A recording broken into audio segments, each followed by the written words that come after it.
Let's go to Durban now, where parents at the Westville Senior Primary School are calling for the principal to investigate it for misconduct. He recently returned from suspension just weeks ago amid claims of sexual and financial misconduct. The decision was made despite strong objections from both parents and teachers union Naptosa. Newzroom Afrika Silethiwe Ndlovu is outside the school and now joins us live for more details. But earlier on, you spoke to one of the parents around their concerns, but I just quickly want to check with you as well, Silethiwe.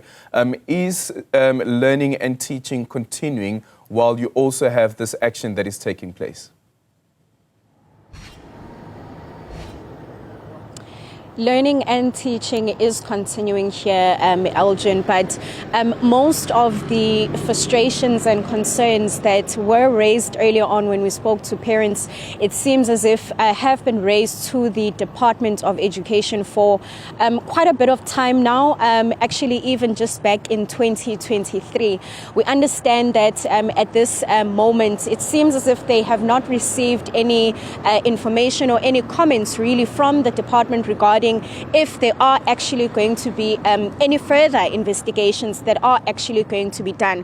But let's bring in Naptosa CEO, and this is now Thirona Moodley, to speak to us. Firstly, I just want to go back to the very beginning. Talk to me about the timeline of events. 31 complaints have been raised against the principal. Talk to me about that.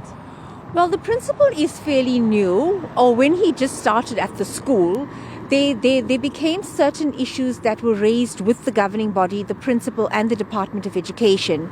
And there's a number of issues ranging from sexual harassment of teachers, financial misconduct, general incapacity to run the school. And the timeline has been since this has been brought to the attention of the school governing body as well as the union, because Naptosa has been intricately involved in trying to expose these matters and having to hold the principal accountable. At this point, I must also say that as a union, we know that the principal has rights.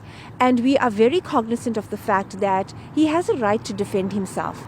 But for us, he's not given that opportunity in the way of being able to answer to charges against him. He may very well be found not guilty of those charges, or he may be found guilty. And the parents and the teachers of the school just want accountability. They want the department to do what is expected of them as the employer. And the department has failed for the past 3 years, and this failing has resulted in matters becoming more complicated, more long drawn, and has really failed. The department has really failed the teachers and learners and the community of this area. You speak about charges and him having not being found guilty at this moment. Have any cases against the principal been opened? And also maybe just highlight some of the issues that you're looking at when you speak about financial and sexual misconduct. Well, the process of the department would be to take the allegations seriously and then set out an investigation, find the outcome of the investigation, and then determine whether they are to charge the principal. What has happened is that after Naptosa has literally harassed the department to act, finally last year in 2024, they did suspend him. The suspension is with full pay, so there is no prejudice suffered to the principal. And the department's responsibility is to charge the person, the employee, within 30 days or 90 days at the most. So the employee, which is the principal, had then had an arbitration award declaring his suspension unlawful, and he had to return to the school. Now, the situation is that he has never been asked to account for the allegations.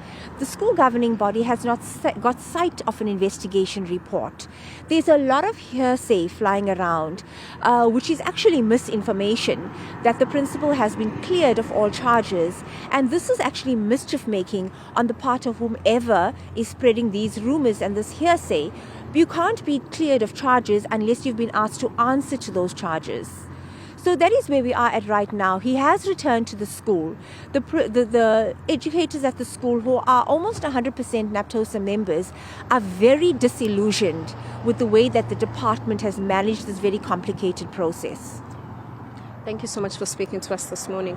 That's Naptosa CEO Thirona Moodley.